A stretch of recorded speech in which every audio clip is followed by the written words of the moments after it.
Hi, Ben from K-On here. Today we're taking a look at the external Molle panels for the Ineos Grenadier. We'll be going over a few key features of them, as well as how to get them installed. The external Molle panels are a great way of mounting those sort of items that you don't have room for inside your car, you don't have room for on your roof rack, or maybe you don't have a roof rack.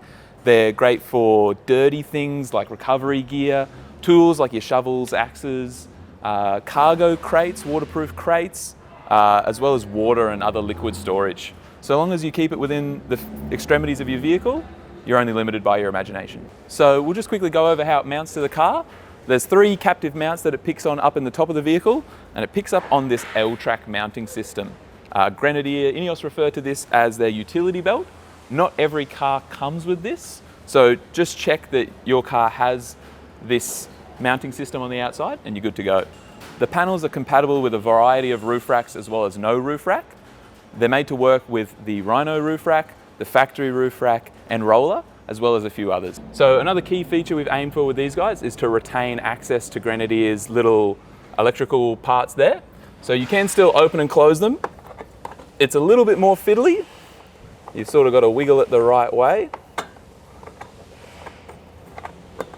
But it can be done without removing the panel, saving you a lot of time when setting up your roof rack. So the panels are made from 3mm stainless steel up the top and 4mm aluminium down the bottom. The stainless steel is nice and strong, whereas the aluminium retains that strength but keeps the weight down. These guys weigh 6.5 kilograms, and it's the same panel for both lefts and rights, so you can always swap it later on if you need. All right, so let's take a closer look at the cutouts themselves. So you'll see these little holes here with the indicators around them.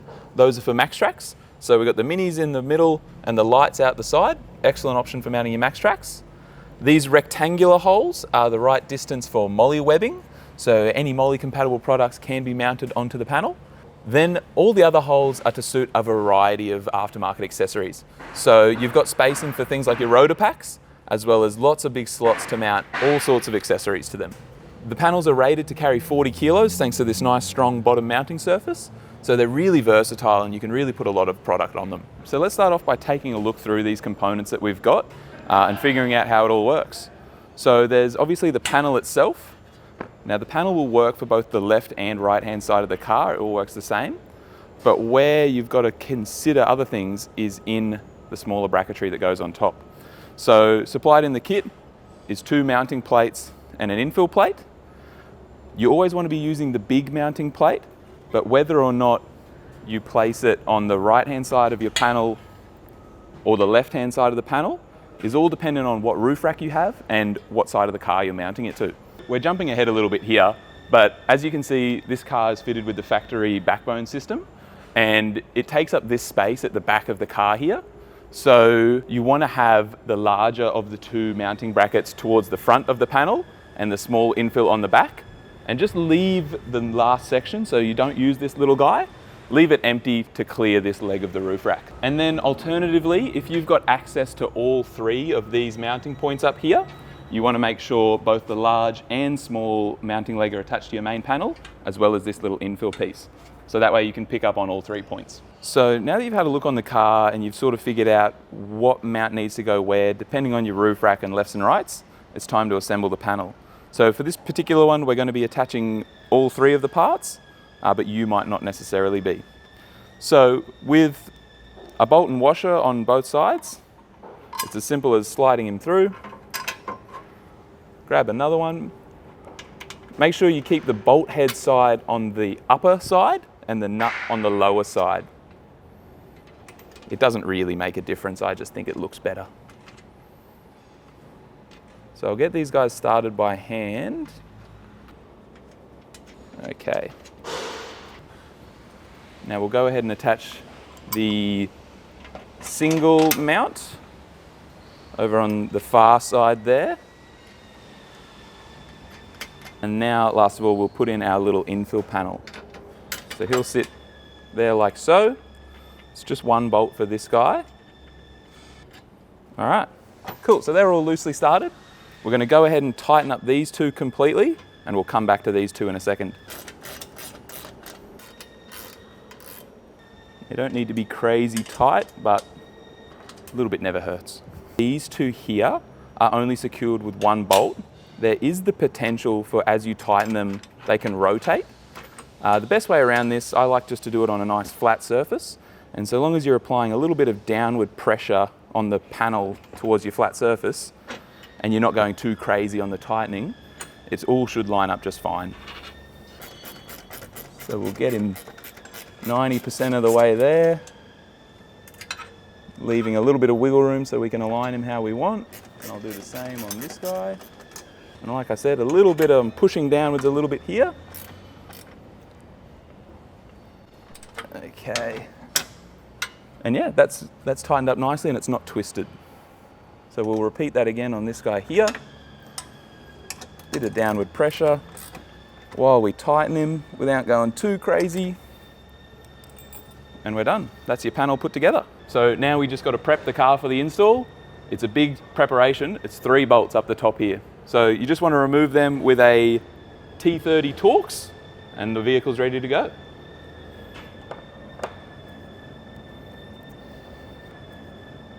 Before we go ahead and fully attach the panel to the car, now's the best time to attach any accessories that you might want to use to the panel itself. And what I like to do is to just sort of loosely hold the panel in place, have a think about what accessory I want and where and how I'm going to use it. Other things to consider is if your doors can still open. So if you've got something hanging off the sides, make sure it clears your doors. And then once we've decided on what accessories we want and where, we can take it back to the bench, attach them off the car, it'll be much easier, and then we'll bring it back to the car when that's done. So there's one last thing we need to consider before we go mounting various accessories to this, and that's the protrusion laws in Australia or wherever you might happen to be.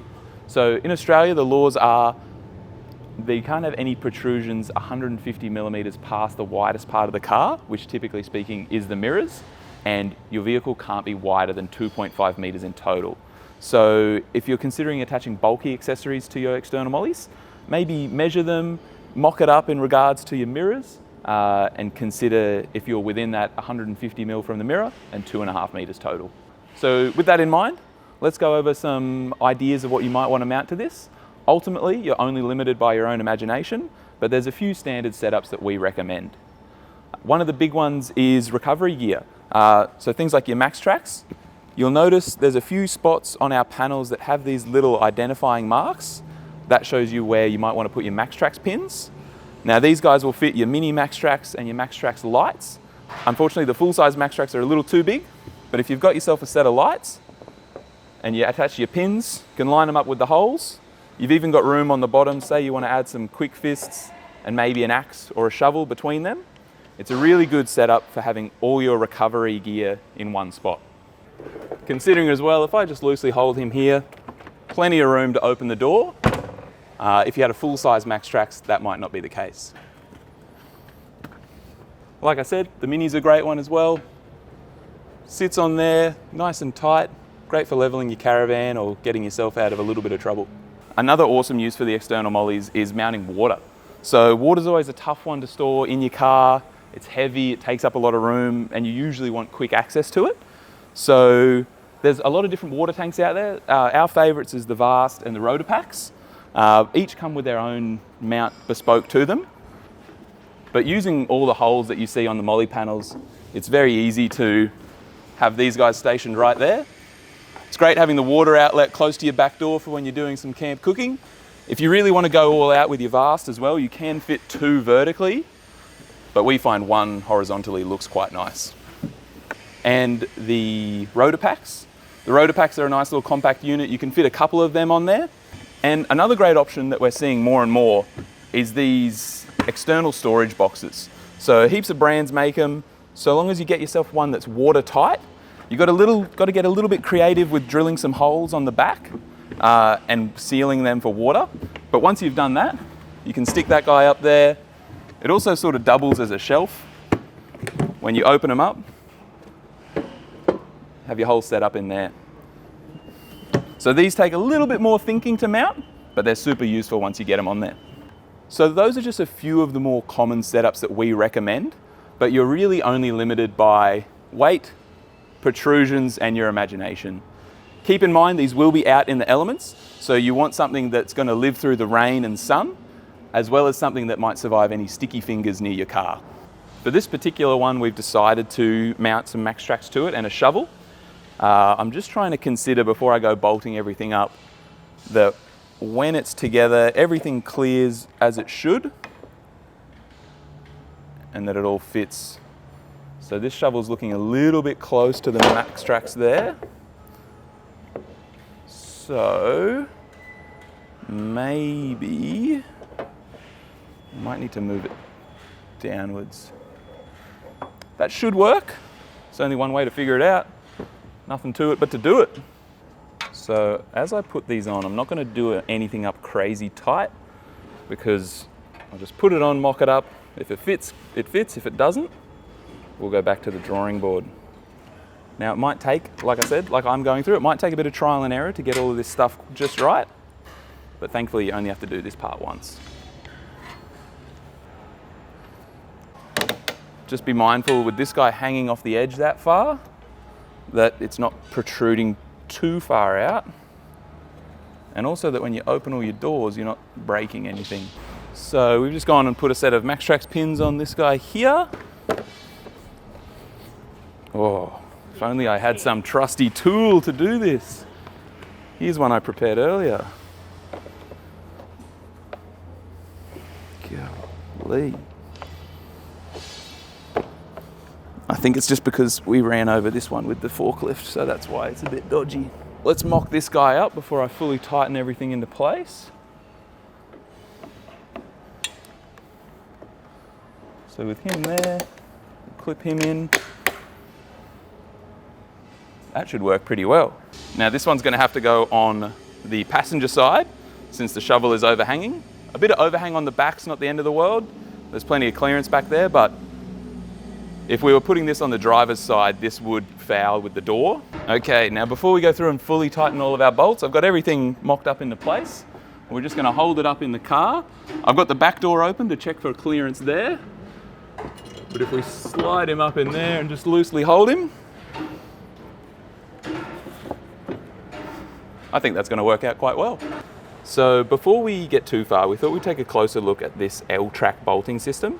It's pretty commonly used in particular industries like the aviation industry, but Grenadier are one of the few people who use it on cars, or Ineos are, I should say. It's a very simple system. You'll see these circular cutouts with the rectangular joins that match up with this bolt. So you can sort of put him in through those guys there, slide him sideways so that the threaded stud sort of is in the center of the holes there, and those little flat parts are behind there. There's this locking pin, which has this sort of straight line through the middle and the circular bits on the side. That lines up with him. So you'll know that it's fully clicked in when it fully seats. All right, so before we go ahead and get the panel on, we're just going to attach these little L-track bolts that we spoke about on the bottom here. So you can just put them in roughly the right spot for now, and we can always move them later. They do have a bit of a tendency to sort of want to fall out. So as you go to tighten it later, just keep an eye on that and make sure they're in their correct spot. We'll grab our panel. Now I like to just have a socket and bolt ready to go. So we'll line him up on the top there. Come down and get on our bolts. So I got this front one in the right spot, but the back one I need to shimmy across a little bit. There we go. Now I'll just get this top guy started. Just finger tight so nothing falls on me.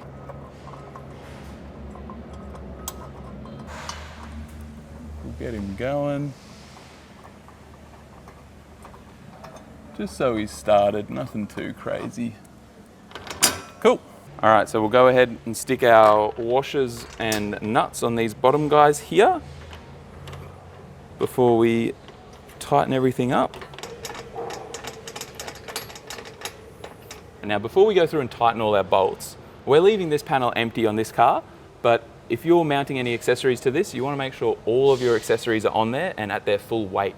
So if you've got a water tank on there, fill it with water and put it on there. That way, when we tighten our bolts, everything's tightened and tensioned under a realistic load. So we'll start off with the bottom ones. It's important to do the bottom ones first, as they're the ones that take all the brunt of the load. One thing I should mention is those little locking nuts from earlier that I said like to fall out. Keep an eye on them now so that they haven't fallen out. we're looking pretty good here. You might need to reach behind there or give them a jiggle, but we're looking all right.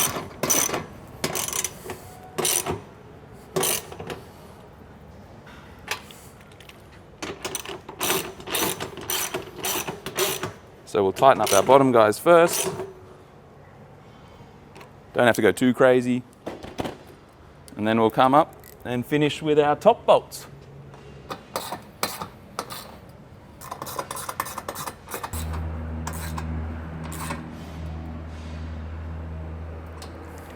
And that's it, we're done. You'll notice I have got everything mounted on the panel, which is important.